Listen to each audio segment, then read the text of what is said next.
Hello, attorney. Gusto ko po lang sanang i-atras yung kaso ko kay Donald Bautista. Ha? Bakit? Personal po. Andrea, makinig ka sa akin. Kailangan ko ang kaso mo para malaglag na rin yung kaso ni Mark. Naiintindihan ko po, attorney, kaso yung kalayaan ho namin ni Jason ang nakasalalay eh.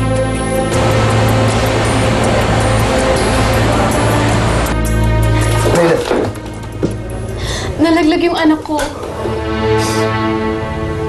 Ano nangyari? Kaya ka pa umalis? Tumawag ang kapitbahay ni Inay. Nalagay siya sa panganib. Kailangan ko siyang puntahan. Alam kong hindi ka papayag, kaya hindi na ako nagpaalam at umalis ako. Kailan nalaglag yung dinadala mo? Kagabi. Kaya nga hindi ako nakabalik kaagad eh.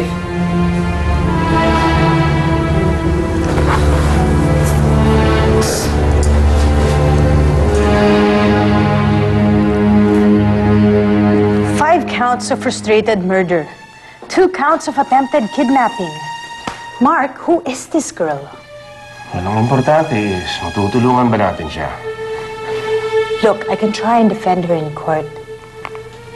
Pero mahirap. Life sentence pa rin siya sa revised penal code. Alam mo, she knows something. Kausap ko siya kanina.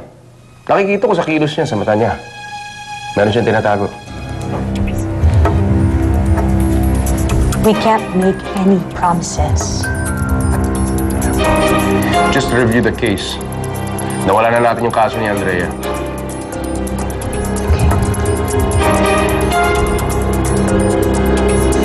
You've heard her story from Mark. Don't tell me paniniwala mo pa rin yung nanay ni Paul.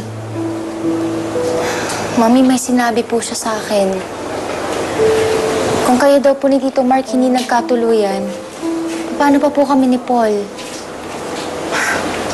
Magkaibang kapalaran natin. History repeats itself. To those who never learn.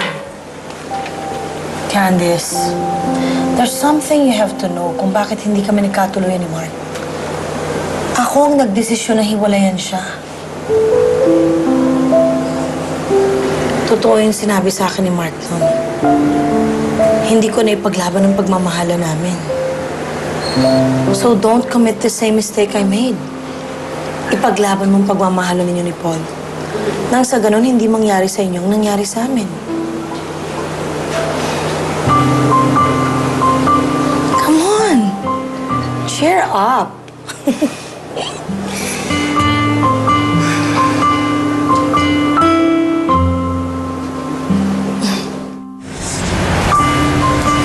Tito Mark.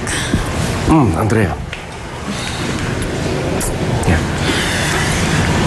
Andrea, gusto ko lang malaman kung bakit. Meron ho kasi siyang ikakaso kay Jason eh. Kaya ko naman hong labanan si Donald eh.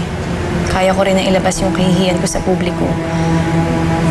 Pero si Jason ho kasi wala ho siyang laban kay Donald eh. I understand. Pero buti na lang nasa atin pa yung kaibigan yung witness, si Leila. Tito Mark, hindi ko rin po alam kung paano sasabihin sa inyo. Pero nawawala ko kasi si Leila eh. Nawawala?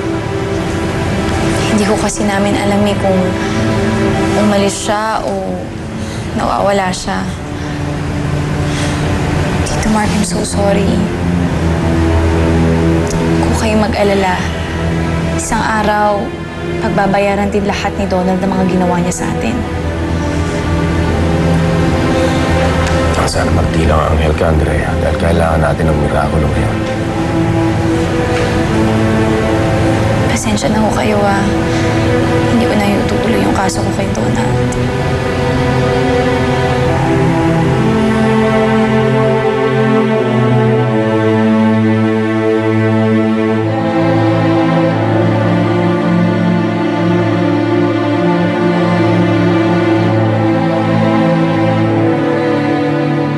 Sabi na lang sa kaibigan mo na bumalik na si Leila. May nangyari lang doon na personal eh. Hoy, lalaki. Makinig ka sa akin, ha? Kausapin mo yung girlfriend mo. Marika, pwede ba time out muna tayo sa ganyan? Hindi mo ba alam na dinimanda ni Andrea si Donald ng sexual harassment?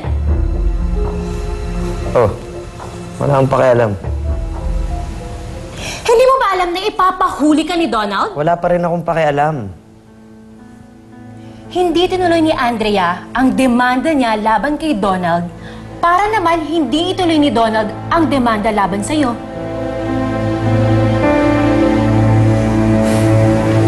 Kung hindi niya ginawa yon, wala tayo dito. Di tayo dito nag-uusap. Sa kulungan tayo nag-uusap. Nakita mo naman ang sakripisyo na ginawa ni Andrea para sa'yo. Ang kahihiyan niya, kapalit ng kalayaan mo. Kaya huwag ka na mag-inarte dyan. Kausapin mo na siya. Alam mo, nauubos na yung tissue ko sa kafe sa kakaiyak niya, no? Bilis na! Go! Dali, dali! Kausapin mo na!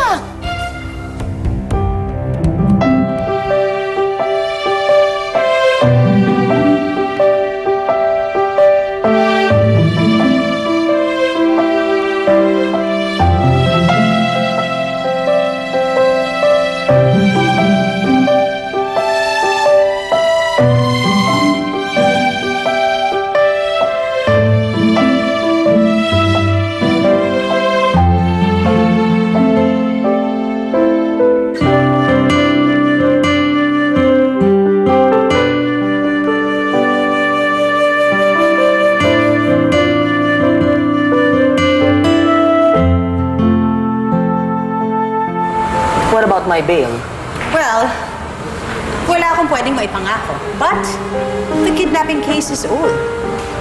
At wala rin makapagturo sa'yo dun sa dalawang nakidnap dahil hindi ka naman nila nakita.